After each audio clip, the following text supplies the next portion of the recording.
Welcome to Curious Kids Every Day. I'm Josh. How are you doing today? It's so good to hear from you. Hey, I've got a question for you. What is your favorite fruit?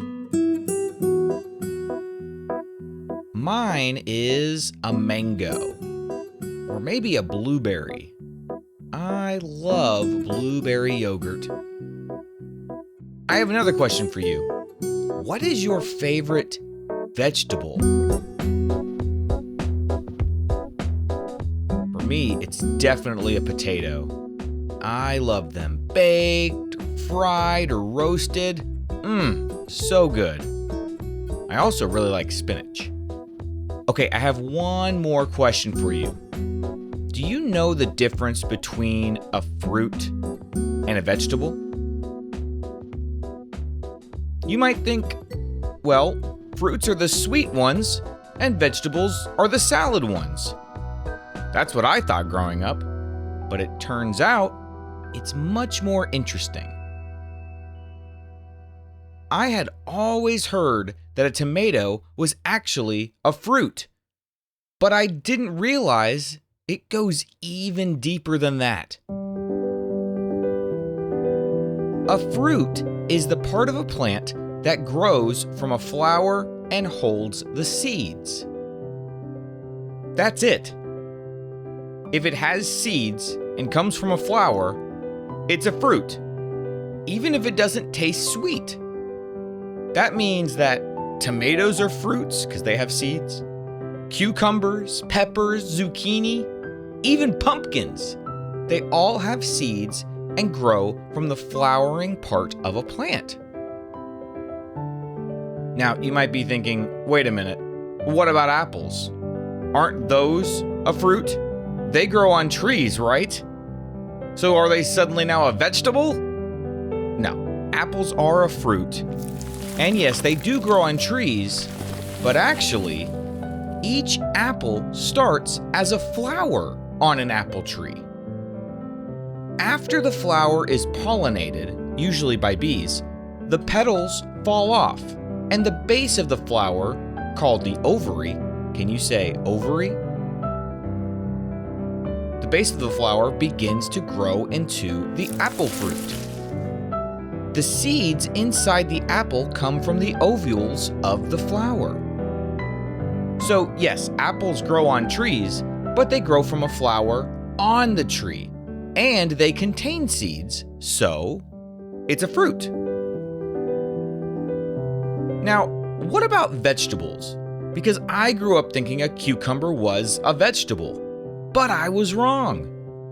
Vegetables are any other part of the plant that we eat. That includes roots, like carrots and radishes. It includes leaves, like lettuce and spinach. And it includes stems, like celery or asparagus. These parts of the plant don't have seeds, and they don't grow from flowers. So, why do we call things like tomatoes and peppers vegetables when they're really fruits? Well, it's because of how we cook and eat them. In the kitchen, we usually think of fruits as sweet and used in desserts and snacks, while vegetables are more savory and go in soups and salads and dinners. But now you know, a lot of things we think of as vegetables are actually fruits. So I had one more question. If vegetables don't contain seeds, how do we get more of them? Apples come from apple seeds, right? So if vegetables don't really have seeds, how do they reproduce? Aren't we just gonna run out of carrots one day? Nope. Even though we call certain parts of a plant vegetables, the whole plant, including its flowers and seeds, still exists. We're just eating the part that isn't used for reproduction. A carrot is a root. The carrot plant still grows flowers and produces seeds. We just eat the root before that happens. Lettuce is made of leaves. The lettuce plant also grows a flower eventually, which makes seeds. And celery is a stem And the celery plant flowers too, and that's where the seeds are made.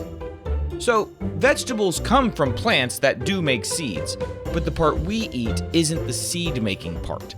If you let the whole plant grow long enough, it will flower and reproduce, just like fruit plants do. Pretty amazing, huh?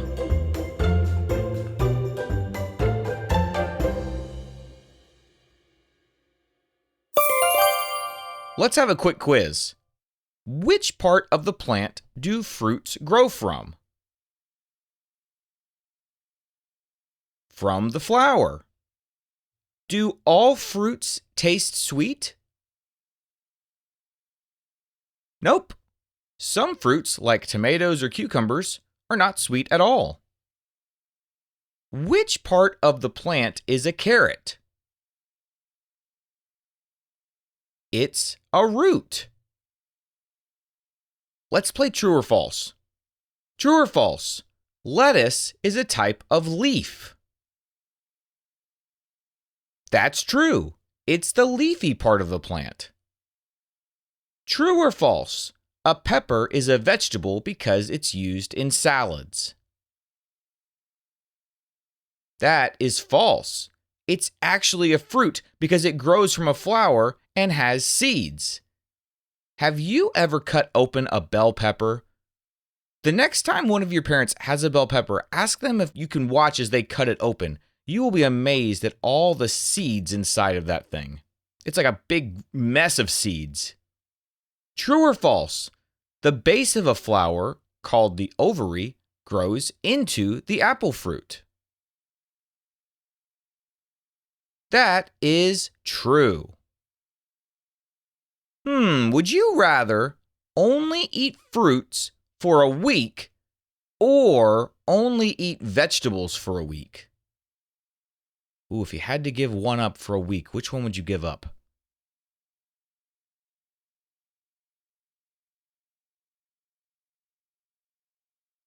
You know, there are a lot of fruits that I love to eat, but I'd be okay without eating them for a week. I would rather eat my delicious salads every day and my fried potatoes. Man, I love fried potatoes. I don't think I could give up vegetables. All right, I've got a new game. This is called, Is it a fruit or a vegetable? I'm going to name a food, and then you tell me, is it a fruit or a vegetable? Ready? Tomato. That's a fruit. It has seeds and grows from a flower. What about broccoli? That's a vegetable. It's actually the flower part, but it doesn't have seeds inside. What about avocado? That is a fruit. Yep, even this creamy green guy has a seed. What about a carrot? That's a vegetable. It's a root. What about a bell pepper? We just talked about bell peppers. It's a fruit. It has seeds and comes from a flower. What about lettuce? That's a vegetable. It's a leafy part of the plant. What about a cucumber? Yep, that's a fruit. It grows from a flower and has seeds. And one more, what about my favorite, the potato? That's a vegetable. It's a tuber, which is a special kind of root. Fruits and vegetables are both awesome and important parts of our diet, but they grow from different parts of the plant. Fruits come from flowers and have seeds.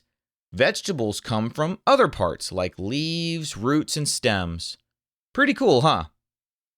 Hey, I have an idea. The next time one of your parents is cutting up some fruits or vegetables, why don't you ask if you can watch? Now that you know the difference between them, I bet you can guess whether every single one is a vegetable or a fruit. What kind of question do you think we'll ask tomorrow on Curious Kids Every Day? I can't wait to find out. So until then, keep asking questions and stay curious, kids. And for all the grown-ups listening, thank you so much for telling other parents about this show. Please visit CuriousKidsEveryday.com to get a free printable with activity ideas that don't involve screens. Those are the best kinds of adventures to have. That's CuriousKidsEveryday.com. See you tomorrow.